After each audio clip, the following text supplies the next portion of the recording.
అన్న ఆయన నమస్తే. అన్న ఏపీ లిక్కర్ స్కామ్ లో జగన్మోహన్ రెడ్డి గారు అరెస్ట్ అయిన మాటలైతే వినిపిస్తున్నాయి. దీనికోసం ఏమంటారు? ఇప్పుడు జగన్మోహన్ రెడ్డి అని కాదు కానీ ఎవరినైనా అక్రమంగా చేస్తే ఎవరినైనా అరెస్ట్ చేయాలి. అది చట్ట ప్రకారంగా ఎవరినైనా అరెస్ట్ చేయాలి. జగన్మోహన్ రెడ్డి అని కాదు, చంద్రబాబు నాయుడు అని కాదు, ఎవరైనా సరే అక్రమంగా లిక్కర్ అటువంటి స్కామ్ లేదంటే కంపల్సరీ అరెస్ట్ చేయాలి. ఇప్పుడు మనం చూసుకుంటే ఒక ఇద్దరు ముగ్గురు అయితే ఇదే లిక్కర్ స్కామ్ లో ఆంధ్రప్రదేశ్ లో అరెస్టులు అయితే జరిగింది.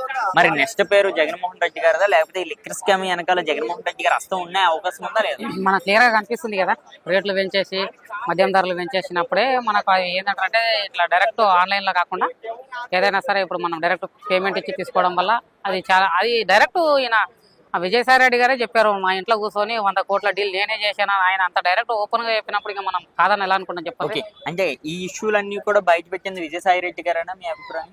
విజయసాయి రెడ్డి గారు జగన్మోహన్ రెడ్డికి ఒక రైట్ హ్యాండ్ గా ఉన్నటువంటి వ్యక్తే చెప్తున్నాడు డైరెక్ట్, నేను వచ్చేసి నేనే చేశాను, అది నేనే అక్కడ మా ఇంట్లో వచ్చేసి కూర్చుని పెట్టేసి నేనే చేపించాను ఇట్లా అని చెప్పేసి ఆయన అంత డైరెక్ట్ చెప్తున్నాడు.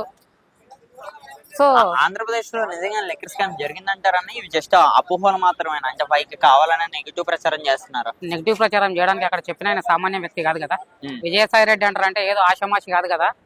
ఆయన ఒక చార్టెడ్ అకౌంటెంట్, ఆయనకు అన్ని తెలుసు, లెక్కలు తెలుసు, ఏమి అన్ని తెలుసు. కాబట్టి ఆయన ఏదో నార్మల్ గా నీసంటాడు నాయసంటాడు ఏదో చెప్పిండు అనుకో నమ్మొచ్చు, అయితే ముందులే అనొచ్చు.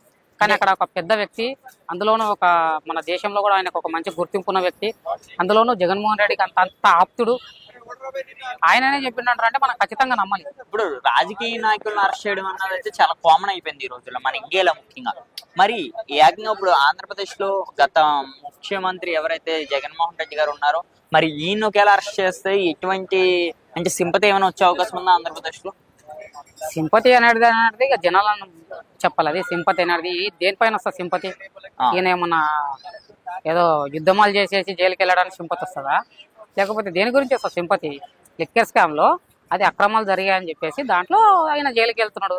ఈయన ఏదో ఉద్ధరించడానికి వెళ్ళేసి ఎవరైనా జనాలు ఉద్ధరించడానికి చేసి అరెస్ట్ అయినట్టు సింపతి వస్తుంది. కానీ ఏదో దొంగతనం చేసేసి లిక్కర్ స్కామ్ లో దొరికితే సింపతి ఎందుకు వస్తుంది?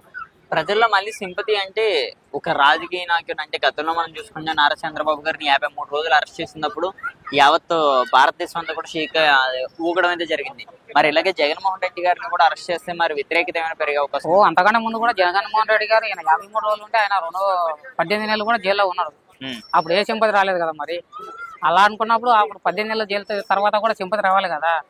ఇక్కడ ఏంటంటారు అంటే కొన్ని పరిణామాలు ఉన్నాయి, కొన్ని జరిగినాయి. మనము కోడి కత్తి అలాంటి ఆ డ్రామాలు, బాబాయ్ గుండెపోటు అవన్నీ, తర్వాత అది గుడ్డలి అది వెళ్ళిపోయి అవన్నీ జరిగినాయి. కాబట్టి నిజంగానే చేశారేమో, నిజంగానే ఇంత జనాలు తిరుగుతున్నాడు కదా, నిజంగా చేస్తాడేమో అని చెప్పేసి జనాలు అనుకున్నారు. కాకపోతే ఏం చేయాలని తెలిసినప్పుడే మనకి 151 నుంచి 11 స్థానాలకు పడినప్పుడే అర్థమైపోలే మన జనాలకు ఈయన పని చేసేట్టు కాదు, బటన్ నొక్కే మనిషి అంతేగాని నా జనాల దగ్గరకు వచ్చేసి ఏం పని చేయడని ఆల్రెడీ జనాలకు అర్థమైపోయి 151 నుంచి 11కి వేసేసారు ఆయన. మీరు ఇప్పుడు ఏదైతే బట్టలు నొక్కాను అన్నారో జగన్మోహన్ రెడ్డి గతంలో బట్టలు నొక్కాడు, బట్టలు నొక్కినా సరే చక్కగా ఈ ప్రజల జేబులోకి వెళ్ళే డబ్బులు, కానీ ఇప్పుడు ఆ డబ్బులు ప్రజలకు అందట్లేదని కూడా ఆయన మాట్లాడారు. అంటే గతంలో ప్రజలందరూ హ్యాపీగా ఉన్నారని కూడా మాటలైతే వినిపిస్తున్నాయి. మరి అప్పుడున్న వాళ్ళు ఇప్పుడు ఆనందంగా ఉన్నారు గత ప్రభుత్వం ఇప్పుడు ఆంధ్రప్రదేశ్ నాయకులు ఏమంటారంటే జగన్మోహన్ రెడ్డి గారు సీఎం అయినప్పుడు హ్యాపీగా లేరు, సీఎం కానప్పుడు హ్యాపీగా లేరు. ఓన్లీ 5 సంవత్సరాలే జగన్మోహన్ రెడ్డి గారు ఎప్పుడైతే సీఎం అయ్యాడో జనాలు అప్పుడు మాత్రమే హ్యాపీగా ఉన్నారు. అంతకంటే ముందు చంద్రబాబు నాయుడు ఉన్నప్పుడు లేరు, అంతకంటే ముందు వైఎస్ రాజశేఖర ఉన్నప్పుడు లేడు. 70 సంవత్సరాలు ఎప్పుడు జనాలు హ్యాపీగా లేరు. ఓన్లీ జగన్మోహన్ రెడ్డి ఇచ్చిన 5 సంవత్సరాలలో ఆ బటన్ నొక్కడం వల్ల మాత్రం జనాలు హ్యాపీగా ఉన్నారని నా ఫీలింగ్. ఓకే అన్న, మరో విషయం, రీసెంట్ గా పవన్ కళ్యాణ్ గారి మీద మరొక 4 విమర్శలు అయితే వినిపించినాయి. ఉగ్రదాడిలో చనిపోయారు ఎవరైతే మధుసూదన్ రావు గారు అని కావులకు సంబంధించిన వాళ్ళ ఫ్యామిలీని పవన్ కళ్యాణ్ గారు అక్కడికి వెళ్ళి పరామర్శనం అయితే జరిగింది. గతంలో పాస్టర్ ప్రవీణ్ చనిపోయినప్పుడు పవన్ కళ్యాణ్ ఎందుకు స్పందించలేదు? ఇప్పుడు కేవలం హిందువుల కోసమే పవన్ కళ్యాణ్ స్పందిస్తున్నారన్న మాటలు కూడా మాట్లాడుతున్నారు. ఎవడైతే అట్లా అన్నాడో చెప్పు తీసుకొని కొట్టాలి ఫస్ట్ ఆఫ్ ఆల్. వాడిని అక్కడ చనిపోయింది ఉగ్రదాడిలో, ఇక్కడ చనిపోయింది పోలీసుల ప్రకారం ఎందుకు చనిపోయింది, మద్యం దాగి యాక్సిడెంట్ అయి చనిపోయిందని చెప్తున్నాడు. ఆయనకి ఎంత ఉంటుంది? ఆయన ఒక సీనియర్ ఆఫీసరు. ఆ సొంటల దగ్గరికి వెళ్ళాలి, అందులోనూ ఉగ్రదాడిలో చనిపోయారు ఆయన. ఆ సొంటల దగ్గరికి వెళ్తారా, లేకపోతే ఎవరు ఇట్లా మద్యం దాగేసి చనిపోయిన దగ్గరికి వెళ్తారా? ఆయన స్థాయి ఏంది? ఒక డిప్యూటీ సీఎం. ఇక్కడ కులాలని అది అంటారు అంటే చెప్పు తీసుకొని కొట్టాలి సొంటలను, మాట్లాడిన సొంటలను. ఫస్ట్ ఆఫ్ ఆల్ ఇలాంటి జనాల మధ్యలో కుల రాజకీయాలు మత రాజకీయాలు పెట్టేటోళ్ళను చెప్పు తీసుకొని కొట్టాలంటే ఫస్ట్ అన్న పవన్ కళ్యాణ్ గారి మీద ఆయన సుమారుగా ఇప్పుడు వచ్చే అధికారంలోకి వచ్చి ఒక 10 నెలలు అయితే పూర్తవుతుంది. కానీ ఇంగ్లీష్ ఈ రోజు కూడా సోషల్ మీడియాలో ఈ ఏదైతే నెగిటివ్ ప్రచారం జరుగుతుందో, చెడు ప్రచారం, దీని మీద మీ అభిప్రాయం ఏంటి? మంచి ఉన్నప్పుడు కంపల్సరీ చెడు కూడా ఉంటుంది. దాన్ని మనం లైట్ తీసుకొని మంచి చేసుకున్నా ఆయన నిజంగానే జనాలు మంచి చేశాడు అనుకుంటే నెక్స్ట్ టైం మళ్ళీ గెలిపిస్తారు. అంతవరకు ఆలోచించాలి. కానీ మనం ఎవడో నెగిటివ్ చేశాడు కదా అని చెప్పేసి మనం దాన్ని పెద్దగా పట్టించుకోవాల్సిన అవసరం లేదు. పవన్ కళ్యాణ్ ఏందనేది ఆల్రెడీ జనాలు చూస్తున్నారు. ఈ మొన్ననే 100 పడకల ఆసుపత్రికి శంకుస్థాపన కూడా చేశారు. అటువంటి ఇంతకుముందు పిఠాపురంలో అవన్నీ లేవు. ఇప్పుడు 35 కోట్లు ఏదో పెట్టేసి ఇప్పుడు ఆ శంకుస్థాపన కూడా చేశారు మొన్న. నెక్స్ట్ పిఠాపురం డెవలప్ అవుతుంది. ఇంతకుముందు ఏదైతే అభివృద్ధి లేదో ఇప్పుడు కంపల్సరీ అభివృద్ధి అవుతుంది.